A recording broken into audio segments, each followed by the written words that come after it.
semuanya, perkenalkan nama saya Chris Reja Maksmur. Saya Yeremia Anggar Timothy. Saya Andrew Joshua.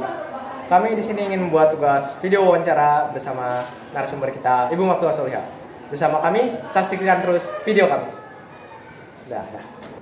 Oke, kita sudah bersama narasumber dengan Ibu Maftua. Ya, terima kasih. Ibu, saya punya pertanyaan. Apa itu kedisiplinan? Ya, kedisiplinan adalah peraturan yang dibuat untuk mengatur sesuatu agar terlihat lebih tertib. Oke, baik. Pertanyaan yang kedua. Perbedaan antara kedisiplinan dan patuh. Kalau patuh itu adalah kata-kata mungkin yang lebih cenderung kepada orang tua gitu ya, pada bapak dan ibu guru. Tetapi kalau disiplin itu digunakan untuk sebuah lembaga. Oke, baik. Pertanyaan selanjutnya, di mana kedisiplinan sangat dibutuhkan untuk menjadi keselamatan seseorang diri. Oke, ya, kedisiplinan bisa digunakan di sekolah atau di jalan raya, sehingga dimana kalau di jalan raya misalnya orang dalam berkendaraan harus disiplin, ketika ada lampu merah dia harus berhenti gitu ya. Nah itu di situ untuk apa gunanya? Itu untuk menjaga keselamatan seperti itu. Iya. Oke, baik.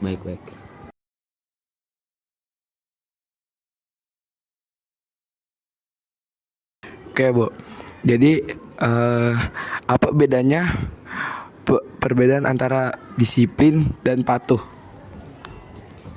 Disiplin itu biasanya dipergunakan ya kata-kata atau sebuah kegiatan yang dipergunakan di sebuah lembaga. Sementara patuh itu biasanya adalah lebih cenderung kepada kayak seperti kepada orang tua, kepada guru dan sebagainya. Oh, baik.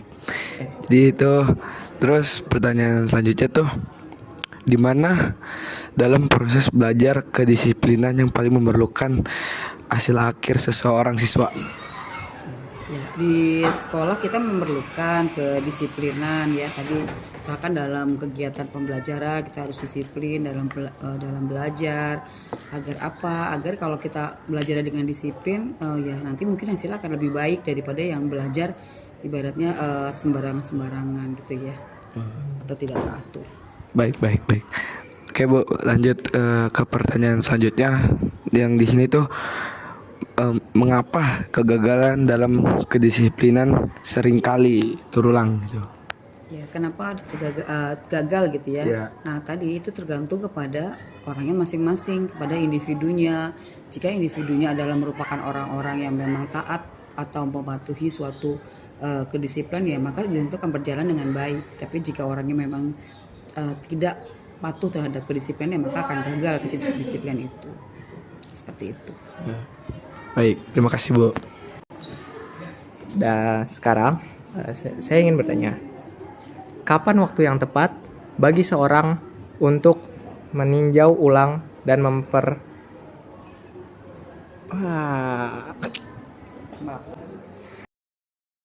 kapan disiplin menjadi sulit dipertahankan?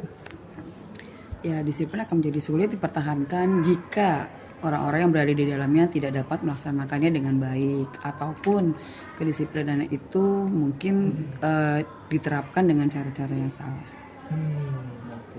Baik. Mengapa kedisiplinan yang konsisten lebih penting daripada disiplin yang dilakukan sesekali tapi intens? Disiplin yang konsisten itu kan tentu saja akan berlangsung lama gitu ya.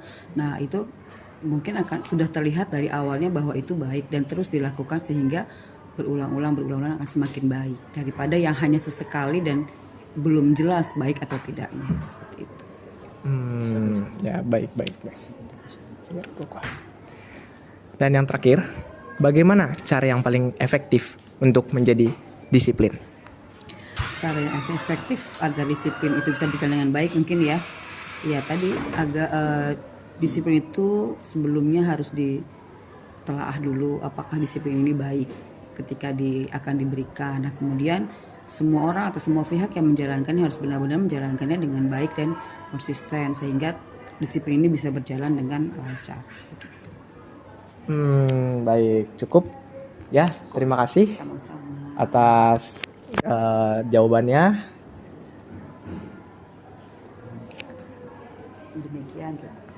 Demikian wawancara kami pada Bu Solihah, Maftuah Solihah. Terima kasih. Sama-sama.